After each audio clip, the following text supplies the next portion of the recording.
Hello, hello. I am a few minutes late to the live. It's what, 8 minutes past. So sorry about that for those of you that are keeping note.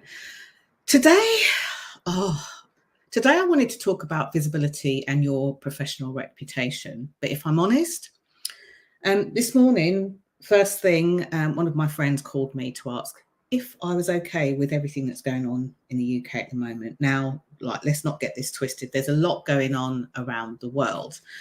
And I'm really grateful to those people who do reach out and check in on each other, not just to me. I'm very, very grateful to you. And I always express my thanks and my gratitude and thank you.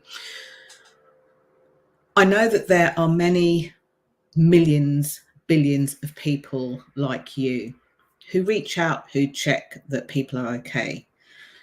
When we think about what's going on politically in the UK, in the US, worldwide, when we think about what's going on here in the UK at this present time today, when we think about what goes on in organisations and in structures, and this often calls into question one of the biggest reasons that professionals give me around not being able to be truly visible, authentically visible, to speak out, to step up or to say something, is this notion of visibility and our professional reputation, or risking the ruin of our reputation.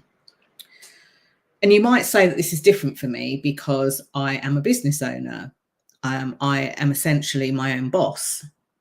If I ruin my reputation, it's me that I answer to. There are elements of that, I guess, that could be true. But then there's a lot of people out there navigating a lot of different things, because as well as the stuff that's going on in politics on the planet, the wars, the divisiveness, the arguments, the hate, there's also lots of positive things and great things going on in the world too. And I think there is a notion that to be professionally visible and to have a reputation, that there's a line that you have to stick to. I guess it depends on what you do. So this morning, there were a few musings. I can't come to you live at 2 and I can't come to you live at 10 tonight because of my diary. And it's been great to see the input, the opinions, the things that people are speaking to. But what saddens me, and I'm actually going to read this out because this is a public post. I'm going to read out the kinds of things that people often with a sweeping statement say don't happen. It doesn't happen. You're making it up. You're being divisive. I can only share my own experiences. And what I want to say about what's going on at the moment is I don't like what I'm seeing for a number of reasons. We all have the opportunity to speak up. We all have the opportunity to speak out, regardless of our work and what we do. Our voice matters, and how we choose to make it matters too. That is what builds and sometimes destroys a reputation. But in my books, I'm a managing director, I'm a CEO. For me to stay silent about things that really matter, not just to me, but to the people around me, isn't showing any form of leadership. I talk about confidence on camera. I am connected to many people who are coaches, who help people go for their ambitions, their dreams, their goals. They even call themselves confidence coaches.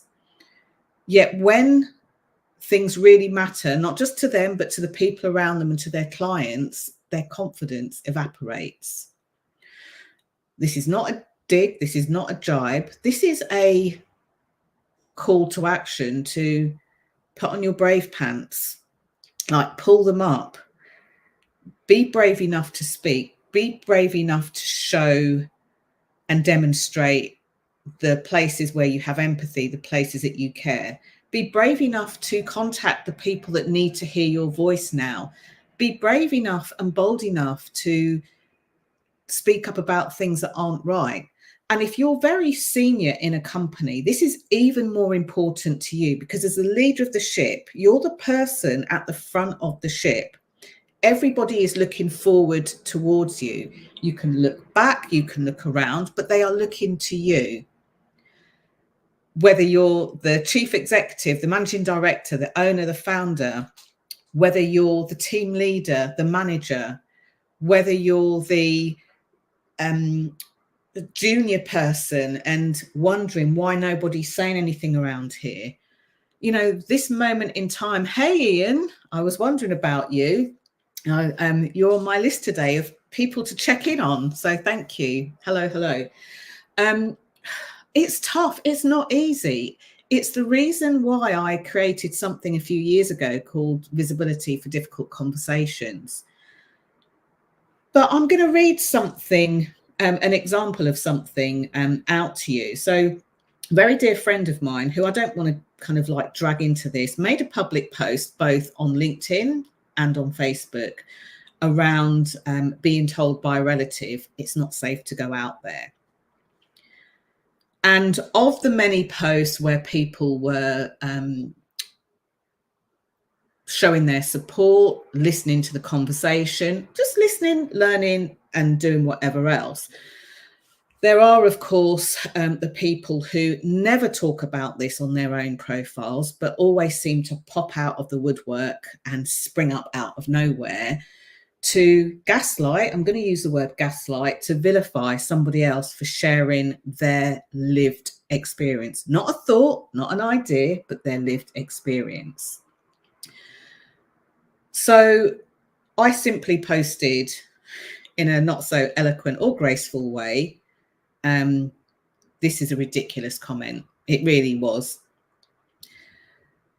And it's interesting because whilst it's a ridiculous comment, and that's only my subjective opinion, people are free to read it for themselves and see. There were a lot of angry emojis on this person's comment as well, just to be clear. Their response to this is a ridiculous comment. This is from somebody that doesn't know me and I don't know them. And let's not get this twisted. One of the ways in which we get a solution to anything, change or anything else, is by having conversations. That's it. Listening to what people have to say and allowing them to speak, allowing people to speak and then listening to them. You know, communication is a two-way piece, and it's so important for all sorts of things. So their response is, okay, so you're yet another one. As somebody that studied linguistics, there's so much stuff I could unpack in here, but I won't. Determined, just like the mainstream media and government, to make it all about race. I'm sorry, this is a ridiculous comment. I don't mention anything about race. And by the way, the reason I'm sharing this is I really wanted to deliver some nuggets and some gold and some visibility stuff to you today. But this is what's going on for me right now. I always say share from the scar, not the wound. And perhaps there's a little bit of, I want to slap this person round the head, which isn't a professional thing to say. But there are times where we put ourselves out there and we end up being subject to having to tolerate some really divisive, hateful and rubbish behavior. They go on to spout a lot of stuff. My response to this and my sentiment behind this, just so that you know, because you might be watching this video and might not know me from Adam, is I'm kind of genuinely confused how you translate this is a ridiculous comment into some of the stuff they said there. And I'm not even going to read the rest of the stuff, except that the truth is, I don't know them and they don't know me. Now, what I would usually do with somebody when I'm trying to seek a solution, and I do this every day at work, is I have a conversation. I seek to understand, then be understood. It really is as simple as that. So if you're worried about being visible in your professional reputation in the sometimes difficult and often divisive conversations, seek to understand. But this person, this is what I wrote, you know, I don't understand how they've translated the comment up there, except that you don't, you know nothing about me and I know nothing about you. That's the truth, you know. But I decided a long time ago not to argue with people on the internet. And I'm curious, like, if you're so determined to have people know the heart of the issues that you speak about, then why hijack somebody's post? If you believe this to be 100% true, you speak about it on your own platforms, on your own timelines, with your own friends. Unfortunately, I don't even want to read the response that I got, but I was called a fool. I was called a fool and told that I was desperately wanting it all to be all about race, which really shows the person doesn't know me at all. That's about as much airtime as I'm going to give them. I'd love to give them a shout out and share their name, but I really can't be bothered today. But what I do want to say is that when it comes to visibility, when it comes to being professional, when it comes to your reputation, it's really important to both speak and to listen. And this came up in the Visibility for Difficult Conversations course before. There are lots of difficult conversations to be had, not just about race, not just about politics. Sometimes it's around money. Sometimes it's around relationships. Sometimes it's around health. There are so many people in my life, like so many people tell me, Jenny, I can't be visible right now. I've got a lot going on. This is happening, that's happening.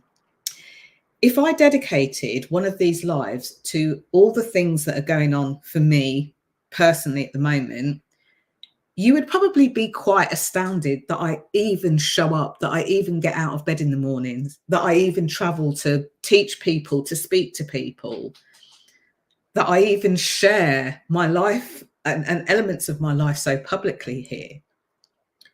What hurts me about all of this is that all that happens when we put our visibility behind our professional reputation, we don't show courage, we don't show bravery, we don't show any empathy for our fellow humans, we don't show any compassion or love. It breaks down conversations, it breaks down our ability to hear what people are saying. It breaks down our ability to heal.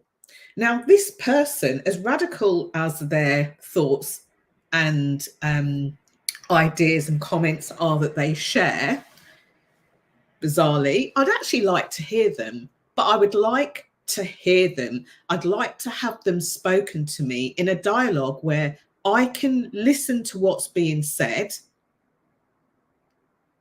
and I have the opportunity to respond back to. That's what matters to me. So when I tell you that your voice matters, it really does. Don't allow the people around you to kind of shut you down. If you are worried about your professional reputation, have people around you that you can speak to. Have people around you that you can soundboard off. Have a selection of people around you that can weigh up the pros and cons, but don't stop speaking about it. Because from my point of view, and this is a completely subjective point of view, you don't have to take it on if it doesn't resonate with you. What we're hearing at the moment are the loudest voices. They might be divisive, they might be hate-filled. Some people are saying that they're ignorant. But what we're hearing are the loudest voices. These are the voices of people who are committed to their cause. They're passionate about what they speak about. You know, they're consistent in what they're saying and what they do. Yes, some of them, when you kind of tap away at the surface, have nothing behind it. But don't be fooled that these are protests that are going out in the streets. They're not, they're riots.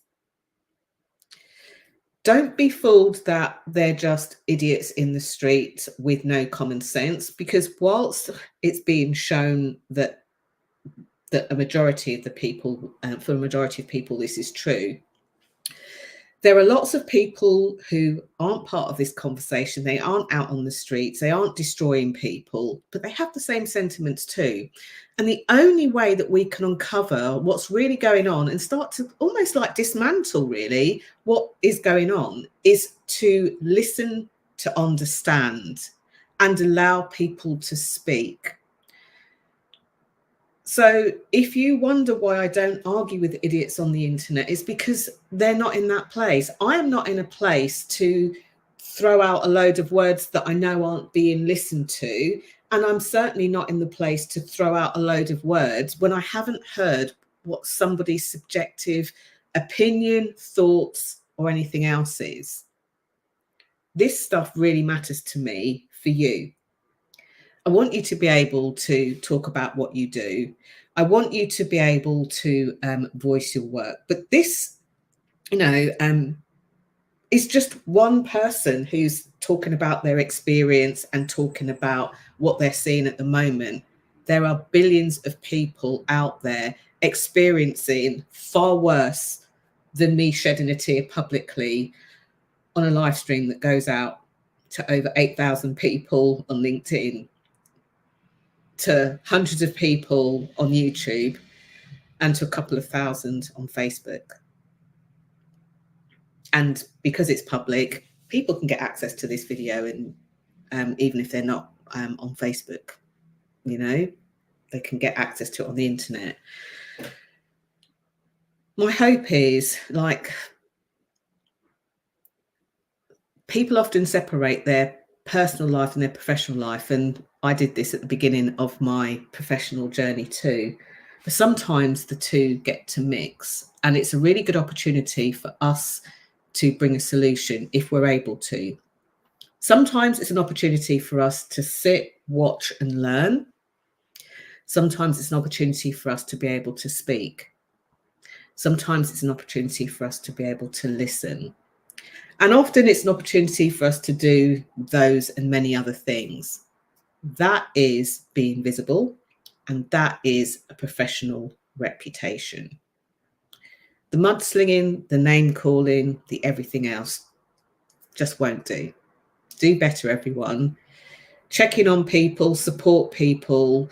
And for those of you who are going through very tough times, my heart goes out to you. For those of you that are feeling scared and frightened right now about what's happening, it might be an idea actually just to switch off from the bombardment of information and the images that you might be seeing, and hold the people most close to you closest. Spend time, make memories, and do great things too. That's all I've got for today. Thanks for watching. Thank you, Ian. Thank you, Honey. And thank you to those of you who comment too. Be brave, be courageous. That's what confidence is about. Bye for now.